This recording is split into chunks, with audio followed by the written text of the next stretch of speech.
says, can we ever stop blaming the black man? As I go to the attachment that this came with, let me just say thank you to everyone who's joined us tonight. Thanks to everyone who's hit the like button. I hope you hit the like button. I hope you shared. I hope you subscribed, not just here, but on all the efforts on KWAZ Radio. Make sure to subscribe to Brother Bakari, who was up here tonight, Kofi as well, and any other folks who was here who are streamers themselves. Should really stop number 4. Can we ever stop blaming the black man? This came with this tweet from God's favorite that says, like, what are we talking about? Let me make sure it's not a thread. It might be a thread. Guys, whenever you post a tweet like this, make sure you let me know it's a thread in brackets so I can look out for the thread. So God's favorite says, like, what are we talking about? So let's play it, and then I'll play the attachment. You look happier. Thanks. I stopped dating black men. Let's talk about it. And I've written down some of the comments that I saw underneath the post. No one hates us more than black men.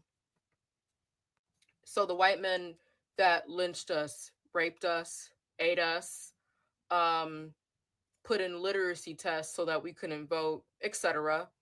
They somehow hate us less than black men do.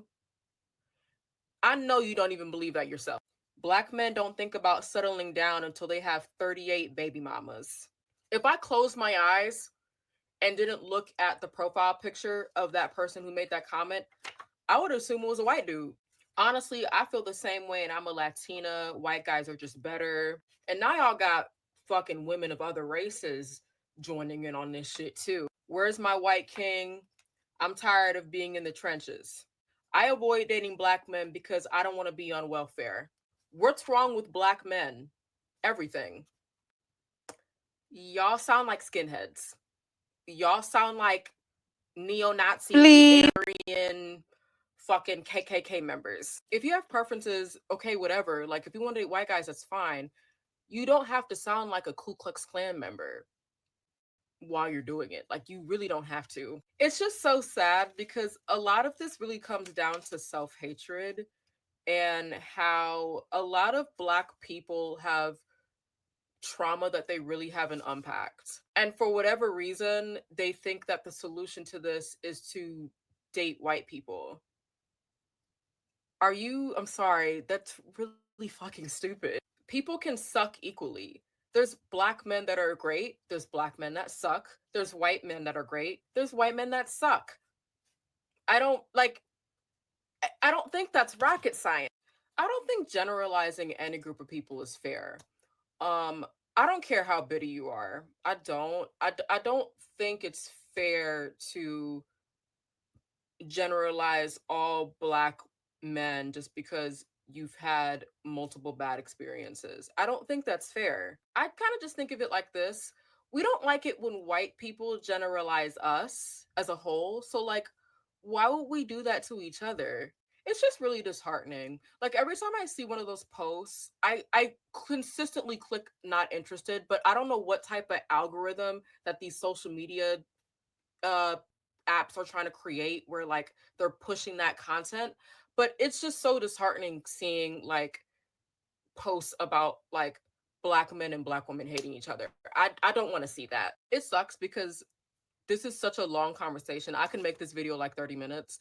But yeah, y'all sound weird. Like this, y'all sound like white hoods. Like, and I think it's even more sad because there was people in the comments saying like, hey, you really shouldn't say this about black men, or like, oh, well, I love black men. And y'all are calling them pick-me's. I suppose. It's giving CIA agenda. Like, y'all, it's really weird. Like, can we stop talking like this? Please.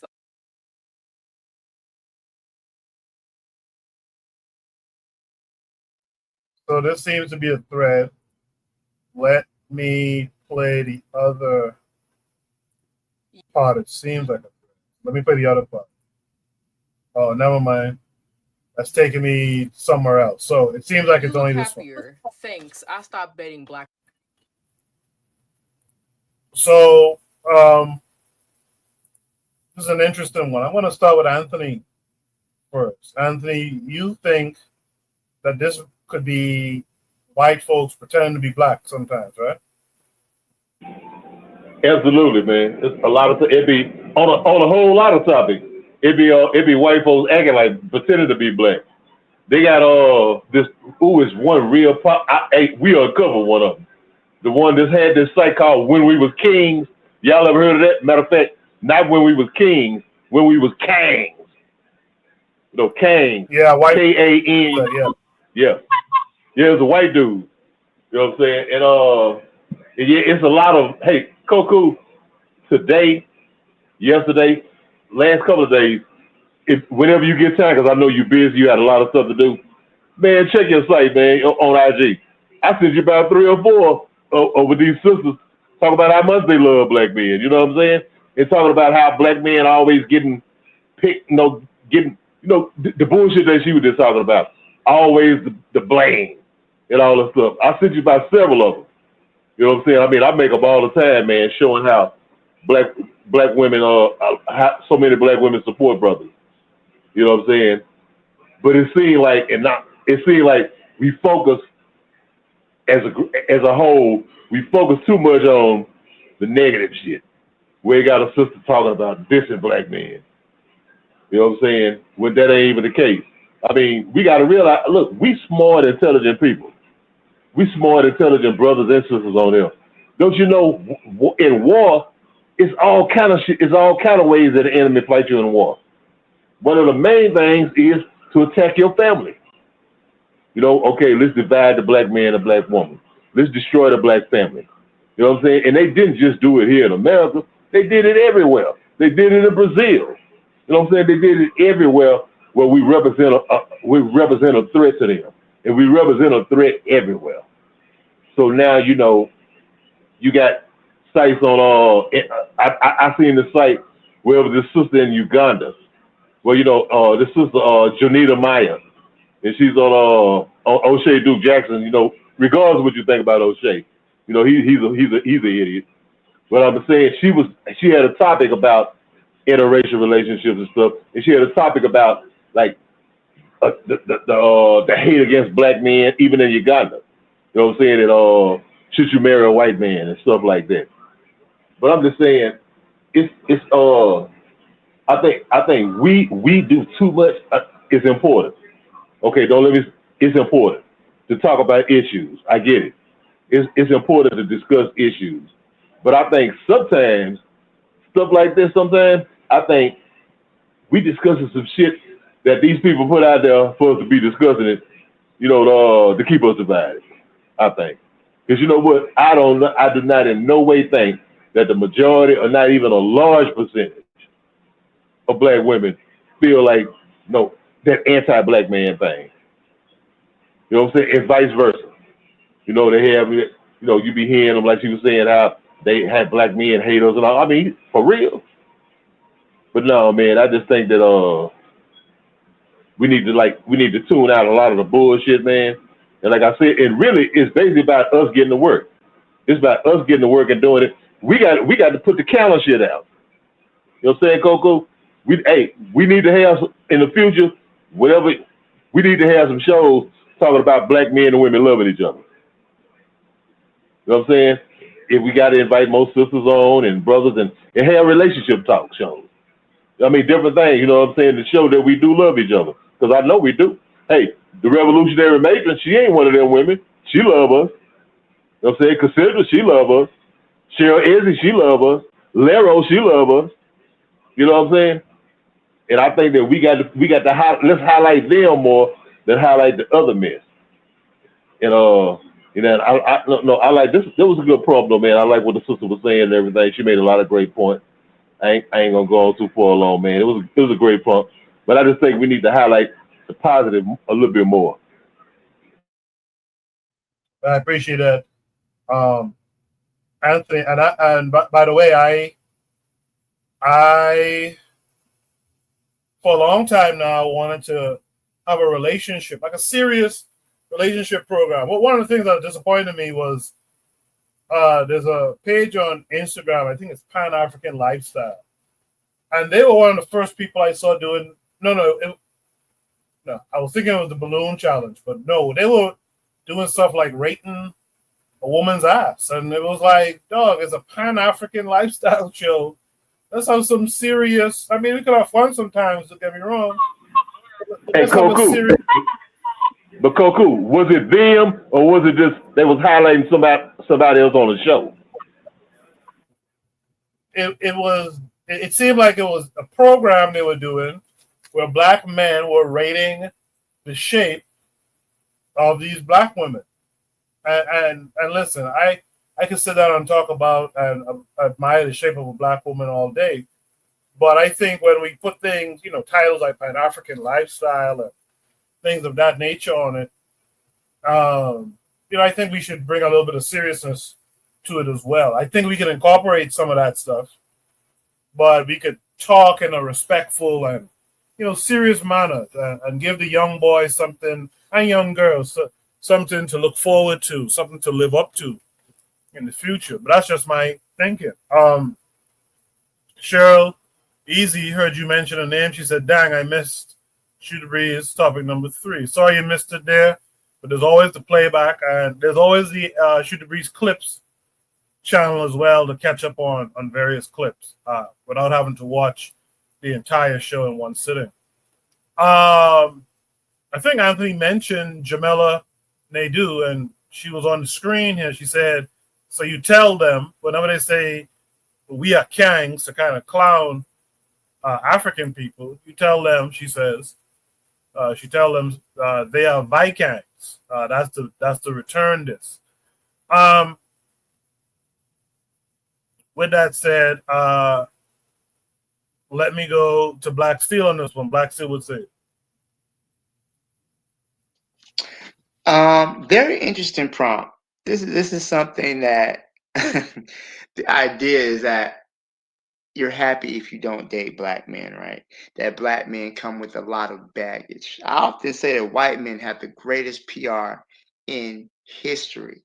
Nobody, and I mean nobody, is able to get away with the shit that has white males are able to.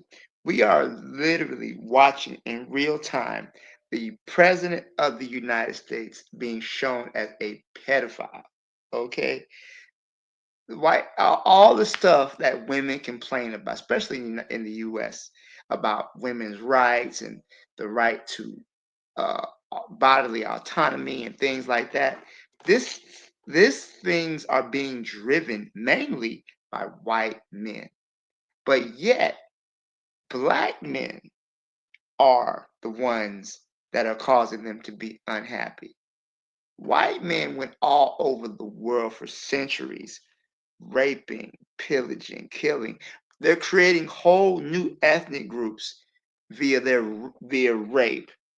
But yet, it's black men are the ones out here abandoning their kids and not being on welfare. What?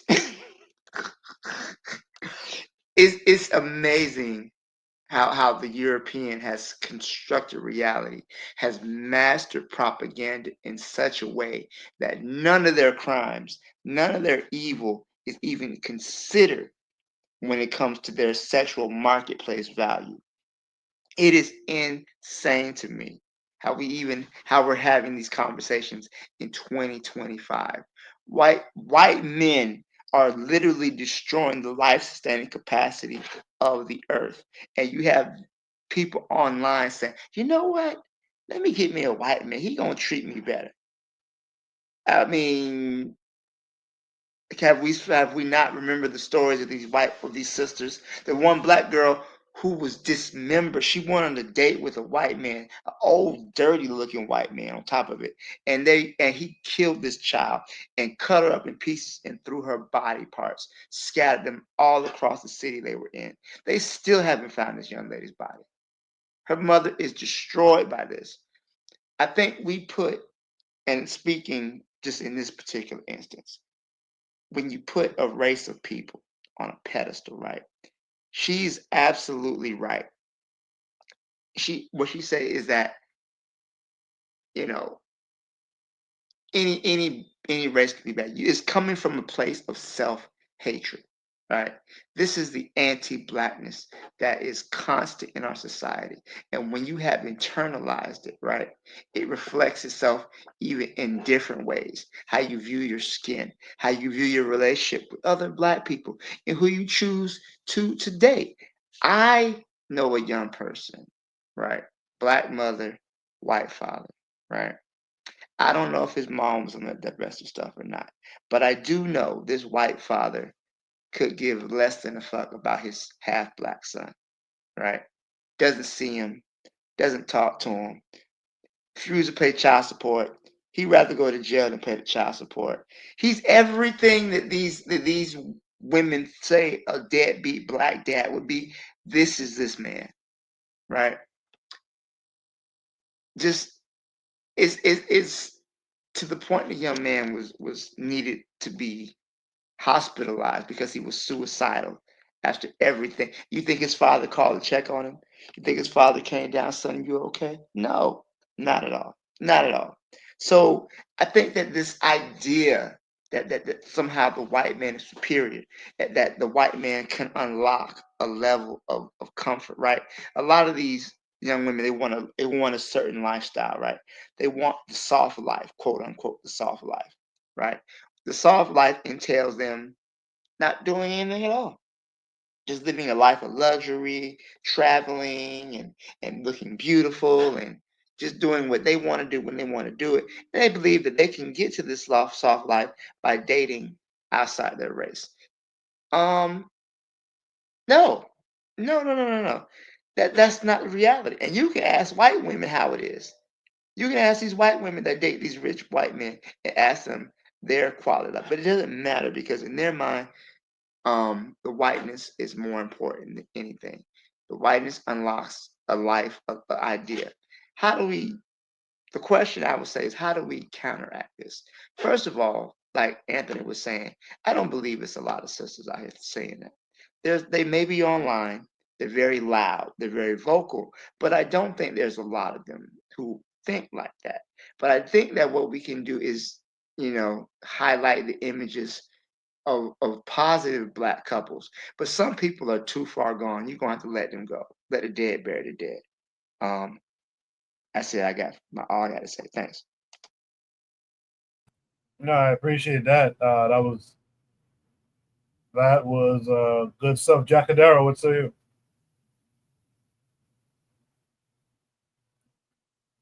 Yeah, this is. I saw this clip as well. I was when I first saw the clip. She was reading off. It looked like either tweets or comments, and I thought she was going to be one of the divestors, right? If that's the word? So I almost clicked off of it until she, had our back, and that was awesome to see. I do want to say this because clearly, I mean, if you're listening to this show, like, you're in the right audience, or you're among your brothers and sisters. If you're not, if you're somebody if you're a woman that still wants to be on the ledge and be on the fence about dating out, just ask yourself this.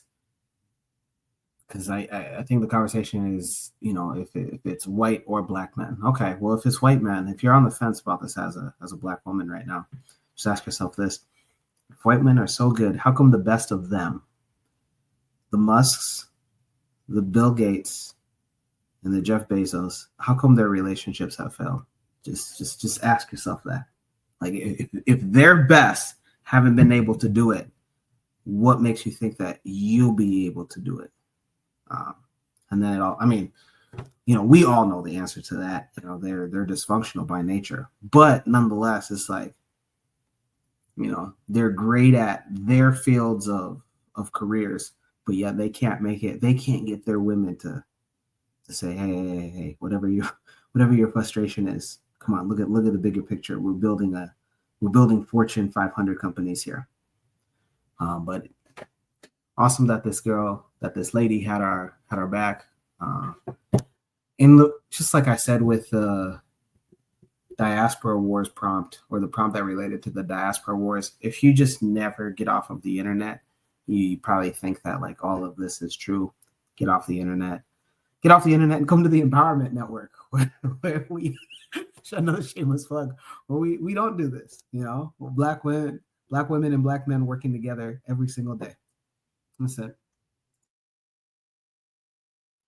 Appreciate that, Jack Adaro. In the chat, Trigger Happy 262 says an interracial propagandist, in my opinion, should suffer consequences. If you're dating out, you have to disconnect yourself from black people, in my opinion. I don't disagree with that at all. In fact, I think one of the problems is we don't get them up from around us. We allow them to come back.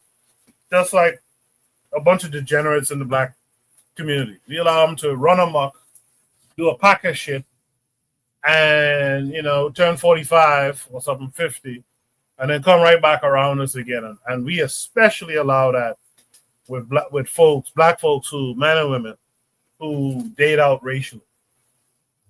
We let them come back and get right back with a black person. That we should stop that.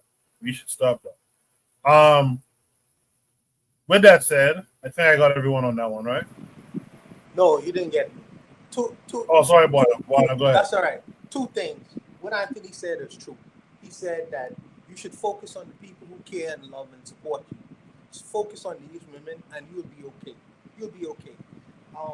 The other thing is the brother said, how do we counteract it? Why would we want to counteract it when the president of the United States is doing such a good job? Right now, the president of the United States, along with his cohorts, all the people who could provide these black women with soft lives, as Black Steve was saying, they was going to Pedo Island. What's better is they have money, have at it. If that's your proof of what's better is having and marrying men who goes to Pedo Island to do what they do with your young daughters, because that's what they're gonna do. Because they, whatever. It's fine if that's what you want to have happen to you. Unfortunately, you're going from one trauma to the next trauma. But I say I don't need to counteract it. I'm sitting back watching the fireworks as they go off. Elon Musk, the richest man in the world, they used to accuse us to being the biggest baby daddies who don't check for their children, whatever. The biggest baby daddy guy in the world right now is Elon Musk. How much children you have, but how much different women right now? It's turning on itself. I'm relaxing. I'm chilling. Because all the aspersions that they used to cast against us, I'm watching it in real time right now. Your president of the United States, your ultimate man used to go to Pedo Island to mess with those girls. What do you have to say for that? You want to live that kind of soft girl life? You want to live that soft girl Melania life? How about it, sister? How about it? That's all I needed to say, Coco. Oh, sorry about that. One, I didn't mean to skip you there, so I hope you didn't cut your response short. Because of it, I didn't mean to skip you at all there.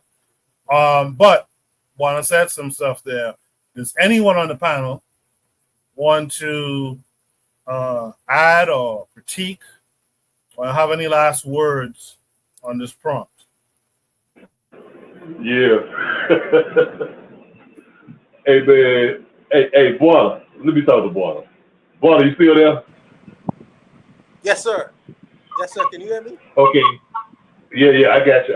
Okay. Hey, look at I got what you're saying, man.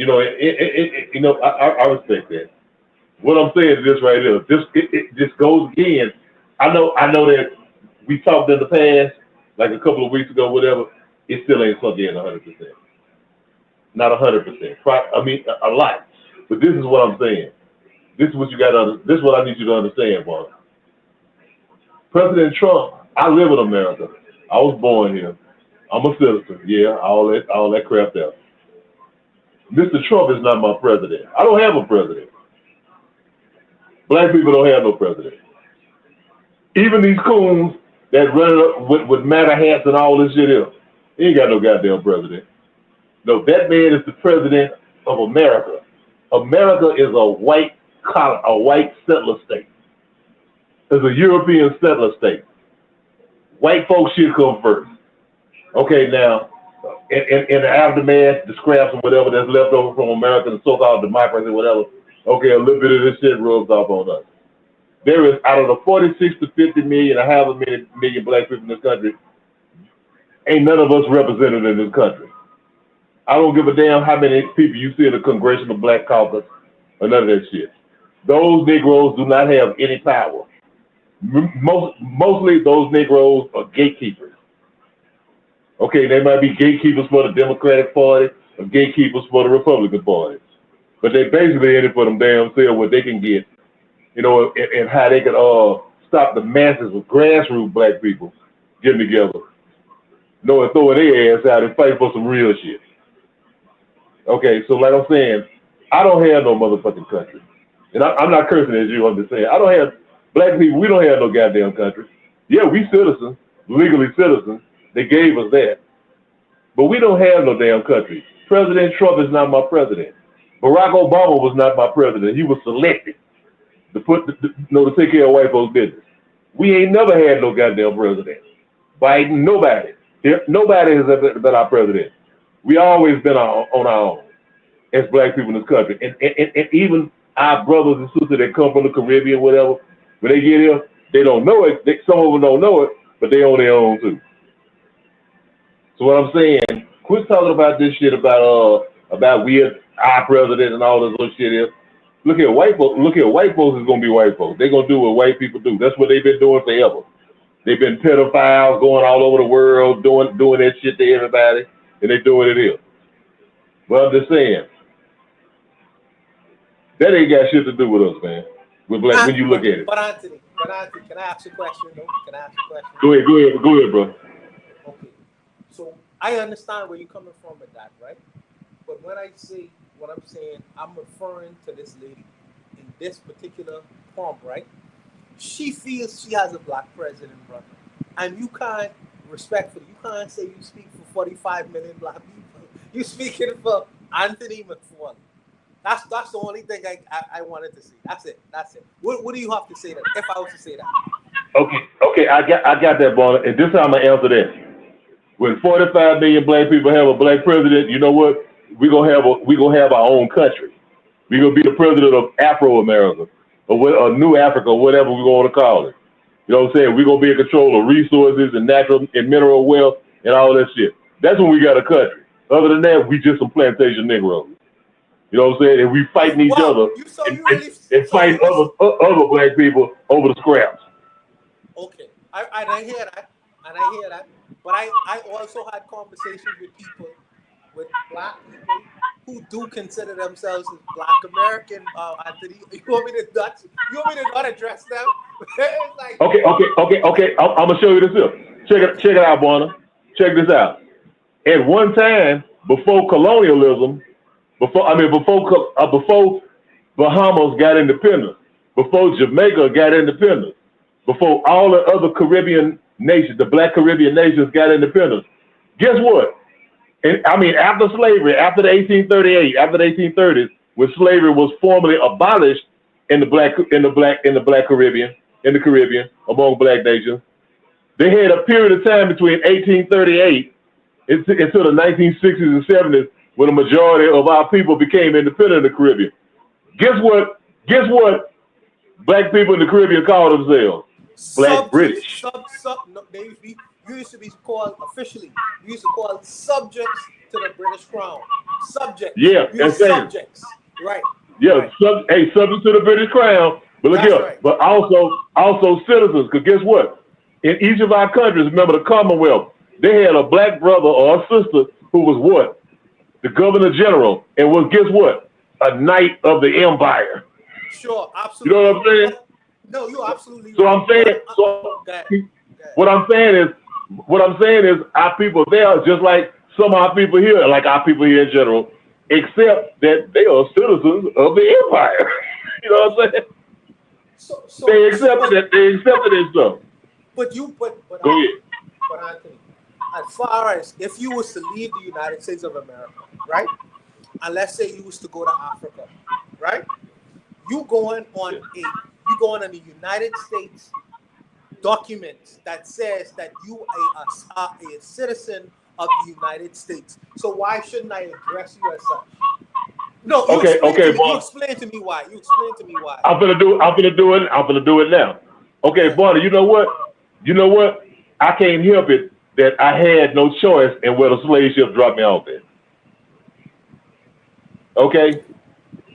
I was on a slave ship, Koku was on a slave ship, you was on a slave ship, Bakari was on one, Kobe, all of us was on a slave ship, and they dropped us off at different places. Okay, now I'm here in this place. I done raised a family. No, I'm trying to exist. You know what I'm saying? I'm trying to do what I can do to make sure my people survive. I can't hear what they call me legally. They call me that legally on they shit. Remember, that's in they terms. See, when I go abroad in Africa and I have a passport, that ain't none of my passport. Because see, my passport would say a global African, but their passport said a U.S. citizen. I can't do nothing about that. You know what I'm saying? But I can do something about the way I think and the way I feel.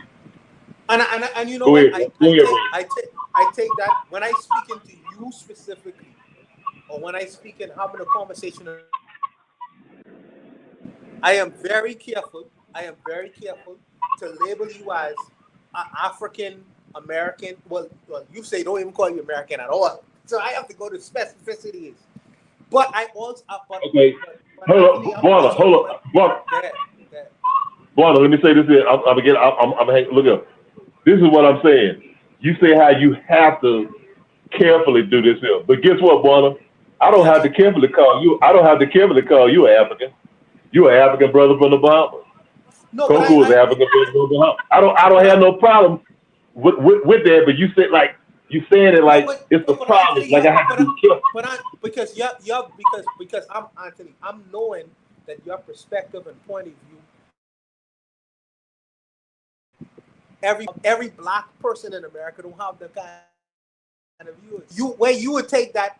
If I was to call you an American, you would be offended by that. But many people who was born in America, who grew up in America, black people, would not be offended by that. And I'm not trying to offend you specifically. So this is the reason why I have to address you the way I address you. Yeah, but Buono, what I'm trying to tell you is that you got to remember, these people have been kidnapped and held hostage, and their mind been tricked. So you know what? Even though they might say I'm a this or I'm a that, whatever. You know what I'm saying? Just like somebody say I'm a black British, I'm a black French. You know, when both of them countries is doing all kind of bullshit to the African countries of their origin. Okay, we got mental Stockholm syndrome. Okay, so it doesn't matter. You know, you got mental Stockholm syndrome. So you got to look at it like this here. We've been kidnapped, taken out of our cultural incubator, and given the mind of somebody else. Given the mind of not a wise African or black person, but we got the mind of a Negro, of a stupid slave plantation Negro. That's what you got to realize. You got to realize what Marcus Garvey realized. Marcus said, these are my people, these are Africans. These are my people. He didn't look at it and say, oh, these American Negroes or these whatever. You know what I'm saying? You got to look at you. If we gonna be real Garveyite and believe in the teachings of Marcus Garvey, we got to put it in action, bro. We got to really believe it, and we got to believe it in our heart.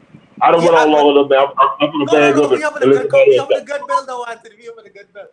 If Koku don't mind, I'll continue. If Koku don't mind, I'll continue. Because it have to be addressed. Go ahead. Marlon, you got to make up your mind whether you're a real Garveyite, bro. No, but listen, hear me out, though, Anthony. Hear me out. Because I want you to know why I'm thinking the way I'm thinking. As an American African person, that is not a vanilla envelope kind of discussion. When I say American African person, that is historical. There are things you would have done in the United States of America in terms of fighting wars, with the Indians, the white man, doing all Jim Crow, all kind of things, right? That is unique to your experience as an African person within America, right? It's not my will to erase that and pretend as if that don't exist. Just as me being from the Bahamas, my awareness is Lyndon Pinland and fighting against the British to be independent, and what it took a group of men to do to create that narrative. I've never experienced having what my mother would have went through. We were so-called free Africans after 1973. My experience on this planet is very unique and different. You know what I mean? So the person on my $100 bill, right? I have seen him physically walking around in the Bahamas. That's a reality. It's not like where Andrew Jackson is on specific bills and things like that. Okay. So I am. Okay, Let me finish. I don't want to invisibilize my experience on this planet either. I want those things to be recognized. Not saying that both of us are not black brothers, but our experiences are unique to us. But it's not to say that we can't embrace one another. That's what I want to make clear. Okay, Boiler, in closing, last thing. We talk about, okay, you just talked about the wars we fought in or whatever. Okay, war against the indigenous people, the Native American. I don't like using Native America. They didn't call themselves that. But against the indigenous people. Okay, in other wars, fighting in Europe, in America's wars. Okay, you already know that those brothers and sisters was fighting to try to prove they nationalism and all that shit. It was wrong. In my opinion, the way I think, it was bullshit. But I know they was fighting to try to prove themselves as being American in a country that was so vehemently anti-black, where the same soldiers got lynched in their uniforms. Okay, that's cool to bring up there. But this is what I'm saying. Why you can always bring up that, my brother Warner? Why you can't bring up Colonel Ty? Or have you read of him? Colonel Ty, who was a black man born in Virginia, and who fought when the British said, look here, if you Negroes fight for us, we'll give you freedom. You know what I'm saying? Now, Colonel Ty knows, hey, I was a slave under the British. But you know what? But he went out and he raised some brothers, a bunch of enslaved Africans, and they got together. They was known as the Ethiopian Unit, sometimes known as the Black Troops, the Black Brigade. And they fought the Americans. Colonel Ty, he's a real person. You can look him up. And he was a thorn in the side of the American patriots. He harassed them. George Washington, they had huge bounties out to kill this Negro because he was capturing they army officers, burning their supply stuff, and all kind of shit, causing all kind of havoc. He was one of the original commandos in modern warfare. He caused all kind of bullshit among the American patriots.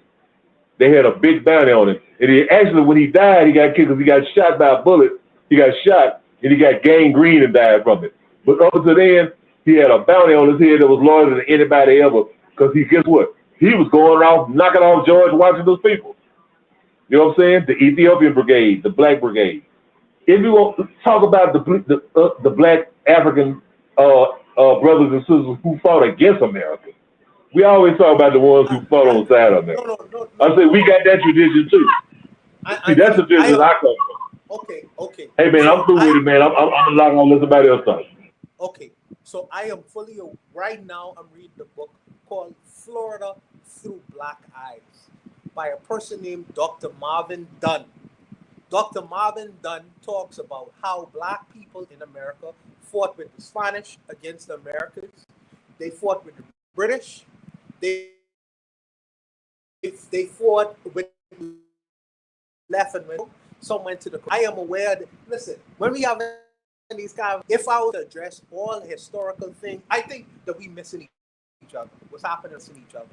When I say African in America, I say historically, because their history ties them with many different things. Their experiences are unique to the Americas, as opposed to the experiences to Caribbean people who are unique to the Caribbean. Things happen here as well. You know what I mean? And I don't want to invisibilize you and your experience just for having saying we black and that's it. Because there's something that comes along with that. It's not saying that you me and you ain't brothers. It's saying that our experiences are unique to us. My brother's in South Carolina right now. I am in the Bahamas. His experience is unique to South Carolina right now with his South Carolina wife. I am in the Bahamas with a different experience. Don't mean we ain't brothers. Don't mean we ain't brothers. It's just that his experiences is different from mine, even though we have the same blood running through our veins. That's all I'm saying. That's all I'm saying. And I'm not trying to belittle the experience by saying, well, okay, the Americans, the blacks in America only fought alongside the American government. Of course, I know they fought with the Spanish, they fought with the British against the American government. Many of them left to go to Canada, to go to Mexico, to go to the Caribbean, to go to Liberia. I'm knowing these things, but to have that kind of dialogue is going to extend beyond the boundaries of even the show. I'm not trying to talk down on the African American experience at all, and I don't want that to be missed. And I want to be very clear about that. But I'll leave it there for Koku them to continue the dialogue. No, well, that was the last topic for the night. Like I said, Anthony, you wanted to add one last word here?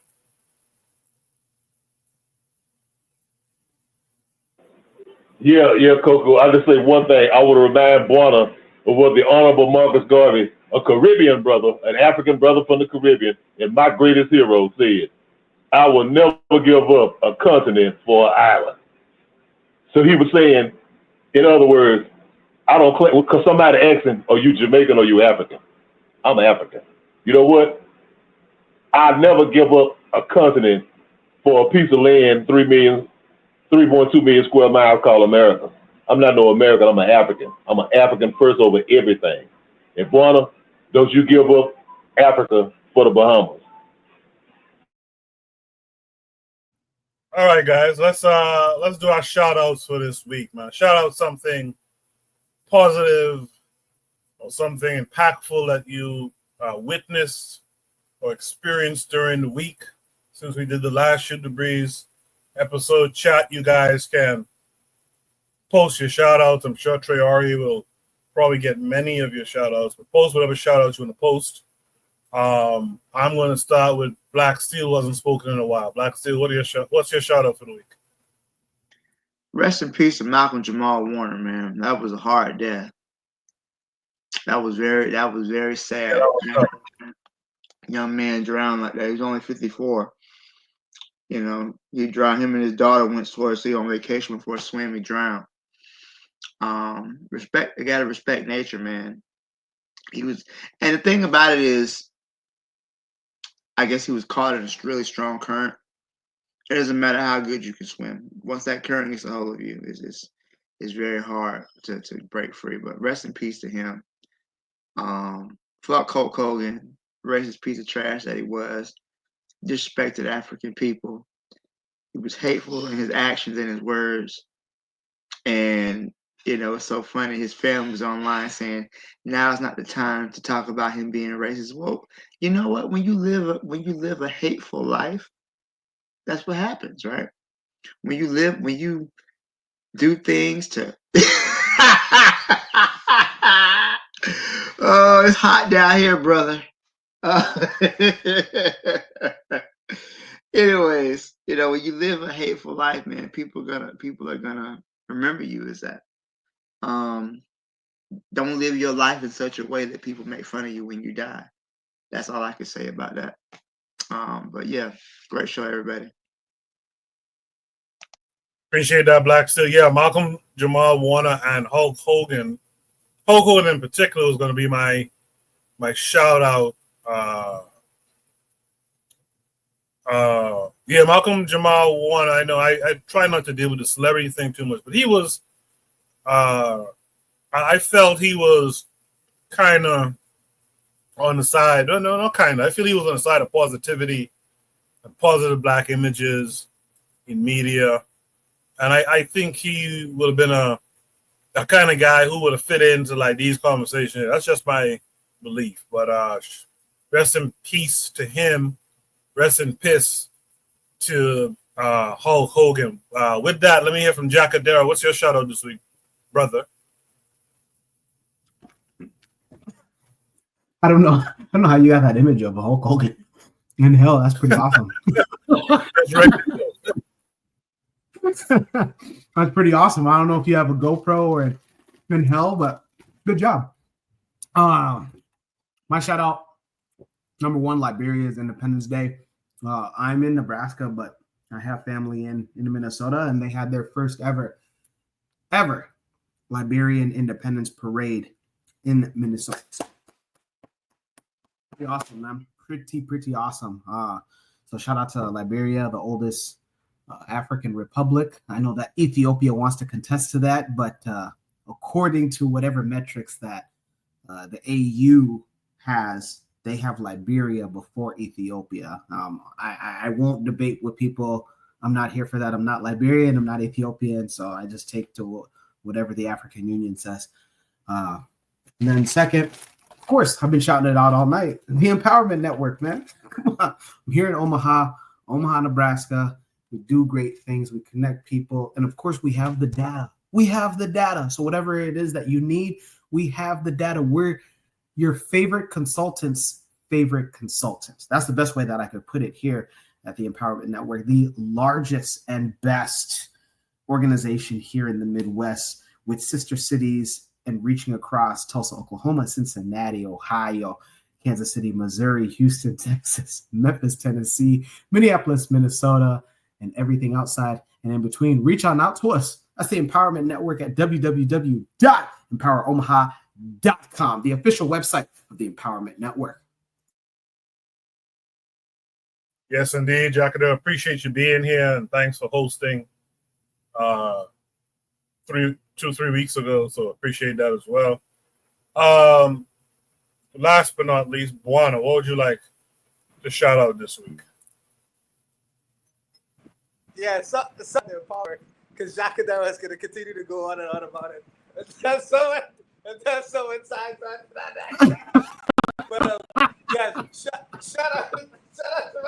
shout out to my little bro Jacadero and doing his thing, man. He's consistent, if anything. And shout out to Malcolm Jamal Warner. You know, we honor his life and legacy and what he was America's little brother. Well, Black America's little brother for a very long period of time.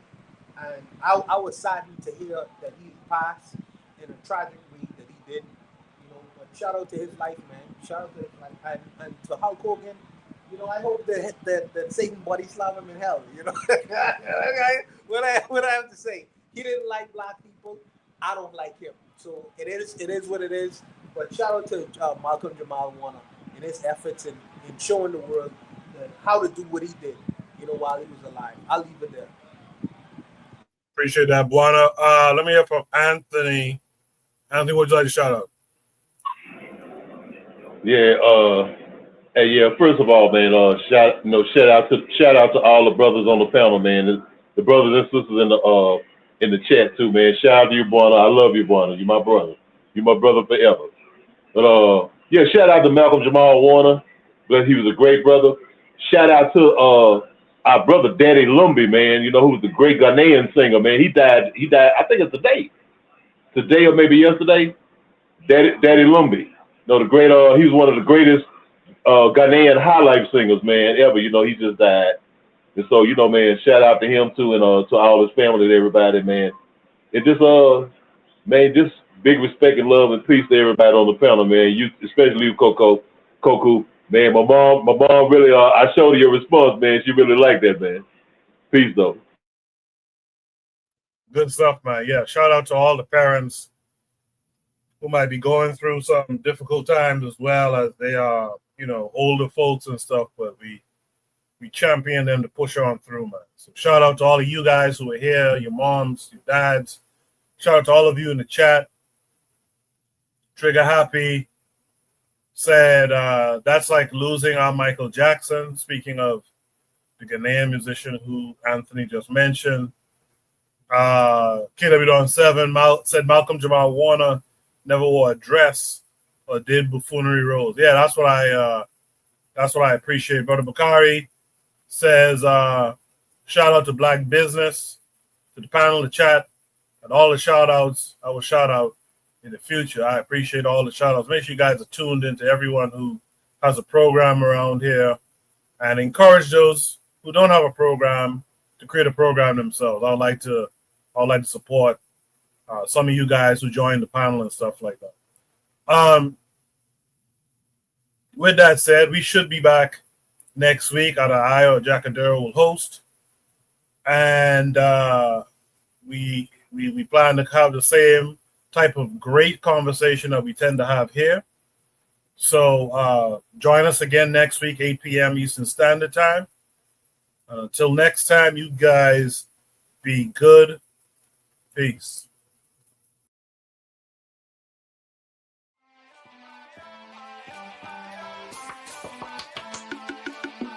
Thanks for listening to the Bitter Medicine Podcast with your host, Koku.